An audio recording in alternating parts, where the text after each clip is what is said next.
Shalom saudara yang terkasih, apa kabar? Dimanapun kita berada pada hari ini, saya terus berdoa kita semua dalam keadaan sehat.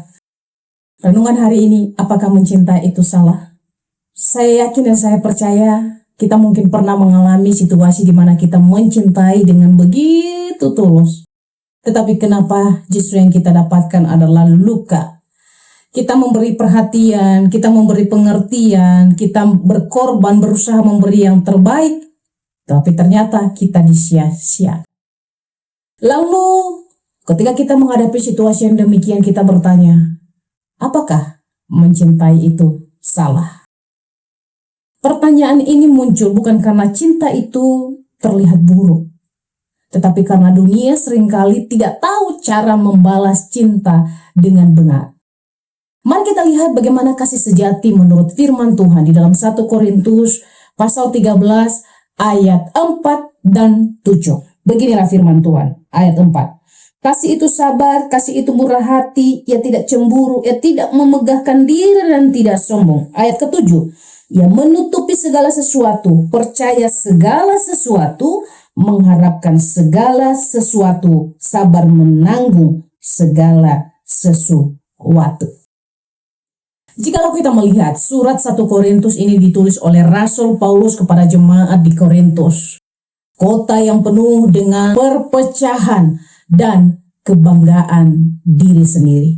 Di dalam pasal 13 Paulus menjelaskan bahwa kasih itu lebih besar dari karunia rohani yang kita miliki, dan kasih yang sejati bukan sekedar perasaan tetapi juga tindakan dan karakter kita. Paulus menyampaikan bahwa tanpa kasih, semua pelayanan kita, semua pengetahuan kita, iman kita akan menjadi sia-sia. Karena kasih menjadi dasar kehidupan orang Kristen. Dalam 1 Korintus 13, kasih digambarkan sebagai sesuatu yang sabar, murah hati, tidak mencari keuntungan sendiri. Kasih seperti ini tidaklah bersyarat. Kasih ini tetap ada meski tidak ada orang yang membalasnya. Lalu, apakah mencintai itu salah? Saya mau katakan tidak. Yang salah adalah mencintai dengan motivasi yang penuh dengan keegoisan.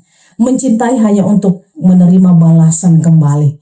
Tetapi kasih sejati seperti yang diajarkan oleh Alkitab adalah kasih yang memberi tanpa syarat. Mengasihi bahkan ketika kita dilukai. Tidak berhenti karena penolakan dan kita tetap mau mengasihi orang itu. Di dunia saat ini, kasih seringkali dikaitkan dengan balasan dan keuntungan pribadi. Apa yang saya dapatkan kalau saya mengasihi orang itu? Apakah kalau saya mengasihi dia, saya akan mendapatkan sesuatu? Jikalau tidak, maka saya tidak perlu mengasihi dia. Banyak orang hanya mau mencintai jika ada manfaat. Kalau tidak dibalas, cinta dianggap gagal. Dengan kata lain, kita menganggap cinta itu berhasil kalau kita melihat orang lain membalas apa yang kita lakukan.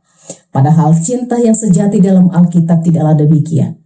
Saudara yang terkasih, kasih bukan tentang balasan, tapi tentang ketaatan dan keteladanan. Ketika kita tetap mencintai di tengah luka, kita sedang mencerminkan kasih Kristus kepada dunia. Yesus adalah wujud nyata dari kasih yang sejati yang tidak pernah mengharapkan balasan kepada siapapun. Yohanes 15 ayat 13 berkata, tidak ada kasih yang lebih besar daripada kasih seorang yang memberikan nyawanya untuk sahabat-sahabatnya.